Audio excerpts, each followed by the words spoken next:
यहाँ का इतना बुरा हालत है, এখানে কাজ করছে ঘরে একটা দাঁতি দুটো দাঁতির মেশিন দিয়ে করছে, হাতে টানা মেশিন। অনারেবল চিফ মিনিস্টার, আপনি এত দাম খয়রাতি করছেন, আপনি দাঁতিদের কেন ইলেকট্রিকের বিল কমার্শিয়ালি নিচ্ছেন? বাড়িতে একটা দুটো দাঁত আছে,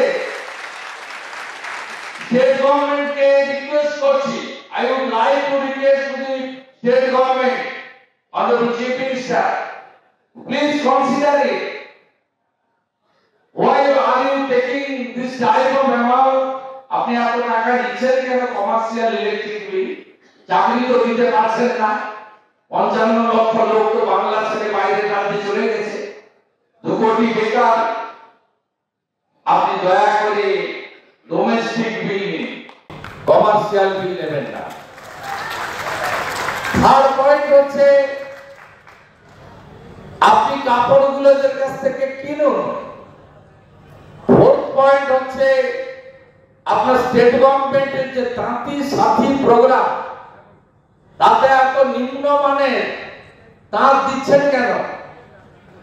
ওগুলো নিয়ে আবার যারা দিচ্ছে তাদের কাছেই 3-4 হাজার টাকায় বিক্রি করে দিয়ে তাঁতি চলে যাচ্ছে শুকনো মুখে। এত লো কোয়ালিটি। শুধু শান্তিপুর ফুলিয়া নয়, বনগা থেকে, বসিরহাট থেকে, ইস্ট বারওয়ানের বিরাট একটা এলাকা, পূর্বস্থলী, কালনা, এই পুরো তাঁতি বেল্ট অ্যাপ্রক্স 20 লাখ উইভার। এটা রুটি রুজির প্রশ্ন। আমি বিরোধী দলনেতা, আমার দায়িত্ব সরকারের কাছে আবেদন করা, সরকারের ত্রুটিগুলো ধরিয়ে দেওয়া, মানুষের কথা বলা on the floor of the assembly এবং আউটসাইড দ্য অ্যাসেম্বলি। আমি একটা সুন্দর পোডিয়াম পেয়েছি যেখানে কনস্ট্রাকটিভ আমি প্রপোজাল সমস্যা তুলে ধরব স্টেট গভর্নমেন্টকে এবং অ্যাজ ওয়েল অ্যাজ সেন্ট্রাল গভর্নমেন্টকে। আমি প্রপারলি এই পোডিয়ামকে, এই মঞ্চকে ব্যবহার করতে চাই। আমি স্টেট গভর্নমেন্টকে বলবো, আপনার তাঁতি সাথী প্রকল্পে আপনি একদম কোয়ালিটি মেটেরিয়াল ডিস্ট্রিবিউট করুন, নইলে প্রকল্পটা বন্ধ করে দেন। হাততালি পাওয়ার জন্য প্রকল্প রাখবেন না।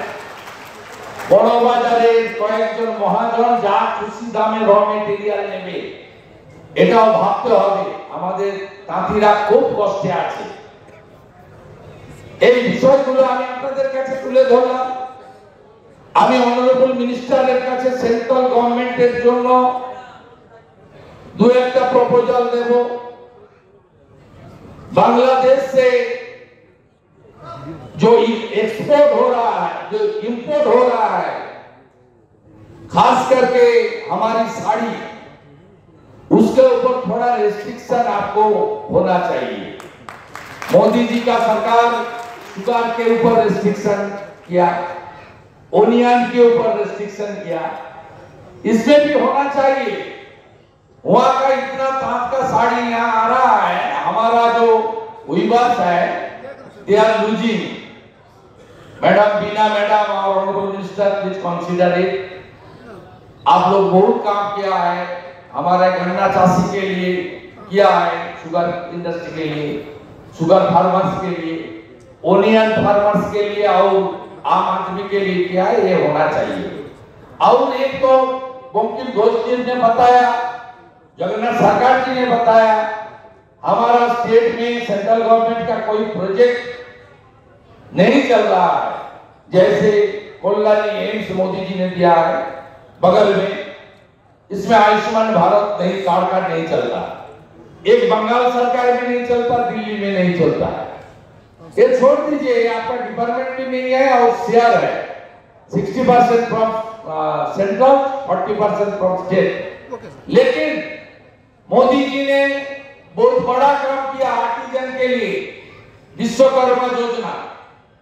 उसका 15 दिन का ट्रेनिंग होगा, उसमें वीवर्स भी है, उसमें सब आर्टिजन है, नाई से लेकर धोबी से लेकर हमारा मालाकर से लेकर सब को उन्होंने किया है। खास करके हमारी ओबीसी एससी समाज के लिए मोदी जी का स्कीम पूरा देश में बेनिफिट मिल रहा है। আমাদের ভিডিও ভালো লাগলে লাইক এবং শেয়ার করুন। কমেন্ট সেকশনে গিয়ে জানান আপনাদের মতামত। আরো ভিডিও পেতে আমাদের চ্যানেল সাবস্ক্রাইব করুন এবং প্রতি মুহূর্তে খবরের আপডেট পেতে প্রেস করুন বেল আইকন।